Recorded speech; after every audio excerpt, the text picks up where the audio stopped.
Ẹ kú ojúmọ́, ẹ kú ìyálẹ̀ta, ẹ káàsán, ẹ kúrọ̀lẹ́, ẹ káalẹ́. Gbogbo wákàtí tí ètò yìí bá bá yín, wákàtí ìdùnnú ni ó jẹ́ o. Agogo táwa wà ń bí lásìkò yìí, ọ̀sán la wà. Gbogbo ọmọ Yorùbá tí ń bẹ nígbèrí òkun mo kí yín. Gbogbo ọmọ Yorùbá tí ń bẹ nígbèrí ọ̀sà mo kí yín o. Àjò lẹ́wà, àjò ní ó jò fún yín, ẹ̀ ní jò sájò. Torí pé ẹni tó bá jò sájò, ọ̀tá rẹ̀ ó máa tọrọ jẹ ni. Ṣùgbọ́n ni àjò bá jò fún, bí ti ń kọ́lá wálé, bẹ́ẹ̀ ni ó máa kọ́là wálé. Gbogbo ibi tọ́rọ̀ kálukú yín kù sí, lórí ilé gbígbé, lórí iṣẹ́, lórí ìwé ìgbélù, Ọlọ́run ò yó fẹ̀tọ́ yín lé yín lọ́wọ́. Orúkọ mi ni Lúkúmọ̀nù ọmọ Àyádáre bàbá ọgbọ́n, ọmọ ọ̀dọ̀ àgbà. Ẹ wá nǹkan kẹ́ fìdílé, tàbí kẹ́ fìdílé nǹkan, kẹ́ fẹnu mẹ́nu, kẹ́ fètèmétè, kẹ́ sẹnu kẹ́mú. Ẹ yá mi létí ìtọ̀tún yín, kẹ́ fi ètí ìtòsì sílẹ̀. Wọ́n fẹ́ kọ́ wa ní sáyẹ́ǹsì àwọn bàbá wa kan. A kì í bá a mọ̀, ẹ lè gbọ́ ọmọ ọ̀dọ̀ àgbà, ọmọ ọ̀dọ̀ àgbà, ọmọ ọ̀dọ̀ àgbà pọ̀ lórí ayélujára o. Àmọ́ tẹ́ ẹ bá ti gbọ́ Lúkúmọ̀nù ọmọ Àyádáre kì í ṣèmi o. Ohùn mi rèé o. Wọ́n ní kokoko làárọ̀ fáadí tí èmi rèé o. Èmi ni mo kọlà bíi tàǹgìrì yìí o. Ẹ ti rí mi. Tọ́ ò sì jẹ́nu.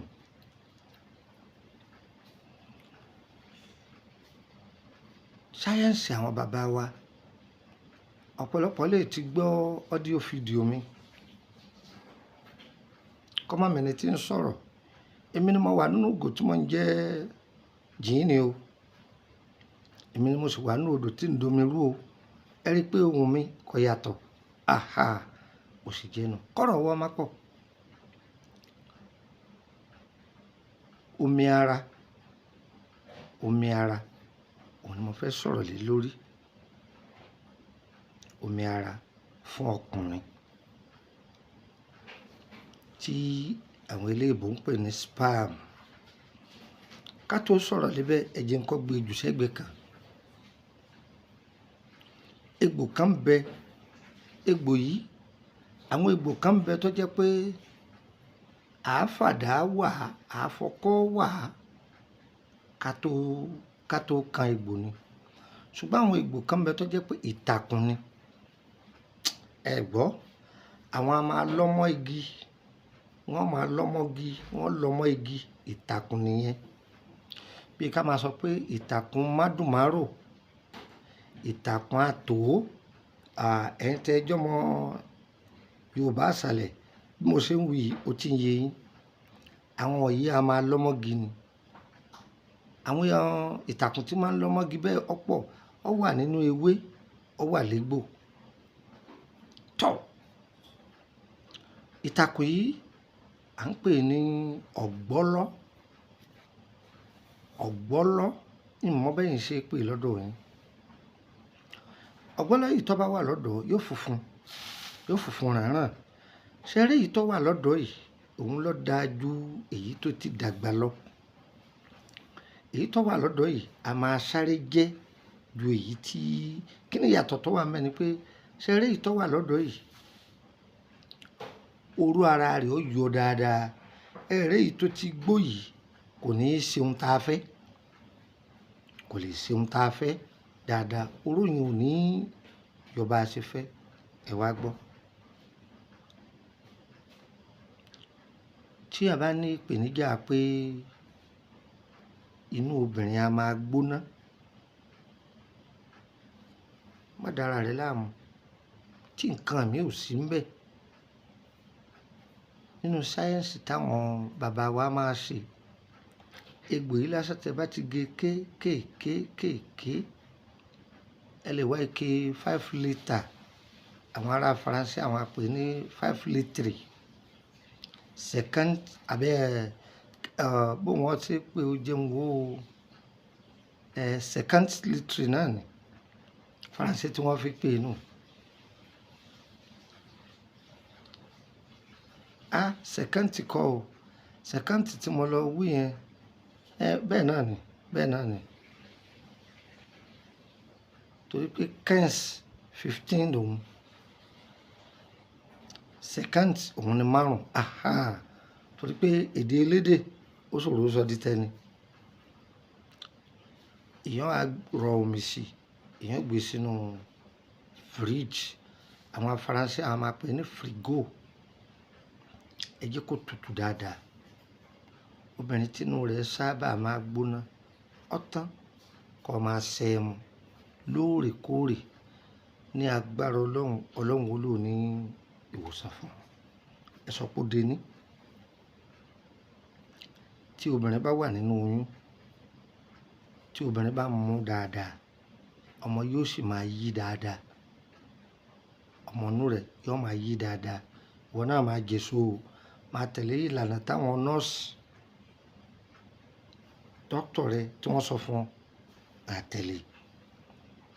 Ó di méjì báwọn. Ẹ wá rí ọkùnrin tó jẹ́ pé omi ìbàrá àdí rẹ̀ ò kún tó, kí láà fi ń jọ́kùnrin? Òun ni ó ti yí ọ, ìwọ náà ti mọ̀ ọkùnrin nù. Bọ́kùnrin olówó lọ́wọ́ tó bá ti ní, ìyàwó rẹ̀ ò ní jẹ́ ọ lọ. Bọ́sẹ̀ bá kọ̀ lọ́bẹ̀ yọ tẹ̀ fún ọ, yóò fẹ́ kọjú torí kò ní fẹ́ kó gbé kinní yìí lọ ta ti yí wọ̀ náà. Ọkùnrin mi ń bẹ ọ fẹ́ ṣẹ́ méjì, ṣùgbọ́n tí omi ìbàrá àdí tí ó bá kún tó kò dáa rárá. Ẹlòmíì lè ní low sperm count. Tó bá jẹ́ pé tí ò lọ́wọ́ kan nú tí bá ń lò, Ọlọ́run ó lò ní ìwòsàn fún omi ara rẹ̀ ó kún padà. Èèyàn lè ní watery sperm, bóyá kátó ara ẹni kó sàn. Tó bá ti wà active kò pé ọmọ ṣiṣẹ́ tá a fẹ́. Kì í ṣe pé omi bí abọ́ ní doyún rárá, bí òjò tó ń tóró báyìí lọ tó bá ti wọlé sí yàrá ọwọ́ inú yẹn yóò doyún, yóò dọmọ. Ṣùgbọ́n kó kún dáadáa, òun là á pè lọ́kùnrin. Kò ṣiṣẹ́ fún quickly ejaculation, ọ̀tọ̀ ní weak erection, láì àwọn yẹn ọ̀tọ̀ ni. A máa sọ̀rọ̀ báwọn yẹn náà ní ọjọ́ iwájú. Ìtọ́jú ara lẹ fẹ́ ni, nílànà ewé àti egbò. Ìkàn sí Lukman ọmọ Ayédáre, bàbá ọgbọ́n, ọmọ ọ̀dọ̀ àgbà. Ìbéèrè nípa ìrìn àjò ayé ẹni ni, lórí iṣẹ́ ẹni ni. Àìsàn Ọlọ́run olóye ni wá, wọn bọ́ oyè tọ́lọ́run fi mọ̀ wá, a fi dá yín lóhùn, ẹ sì dúpẹ́. Ó di mélòó? Ó di méjì. Ẹ wá bẹ̀ wá ń ṣe mọ́tò lẹ́fẹ́ fi gbé ẹ sanwó rẹ̀, DHL lẹ́fẹ́ fi gbé ẹ̀yin lẹ́ sanwó rẹ̀, ṣe mọ̀ pé mọ̀ ńlá fún wa. Tẹ́ bá wá pè mí títí bóyá ń tètè gbá aago àbákan, ẹ má bínú o, omi lọ́pọ̀jọ́ kà lọ o. Ọmọ bíbí ìlú Ìṣẹ́yìn ni mí, ìlú Èkó ni mo tẹ̀dó sí ní Ìkòròdú. Tó bá ti dé Ìkòròdú garage, wọ mọ́tò tí ń lọ Báyékù, sọ fún onímọ́tò pé ẹ jọ̀ọ́ o, Emily bus stop ni mo ti fẹ́ bọ́lẹ̀, Emily street yìí bákan méjì ni wọ́n kọ Emily Avenue, Emily street ọ̀kan náà ni ó ti yé yín, estate ni. Tó number 50 lẹ́gbẹ̀ẹ́ ilé lọ́ọ̀yà, flat mi lọ́kọ̀ọ́jú da ẹnu géètì. Tó ìyẹn dúró bẹ́ẹ̀. Ní orílẹ̀-èdè Kotonu, Dégà kan ni mò ń gbé. Tó bá ti débi tí Túndé ti ń ta mọ́tò ní Dégà kan, wọ bọ́ọ̀lẹ̀ ibi tí ń ta mọ́tò yẹn, pàfẹ́ tó jáde wá látara ibi tí ń ta mọ́tò yìí, gba ibẹ̀ kó gbé bí ẹsẹ̀ bàtà 6. Vọ́n kan jáde wá ní Aduat, Premier Vọ́n Aduat, ibẹ̀ ni kò yà sí.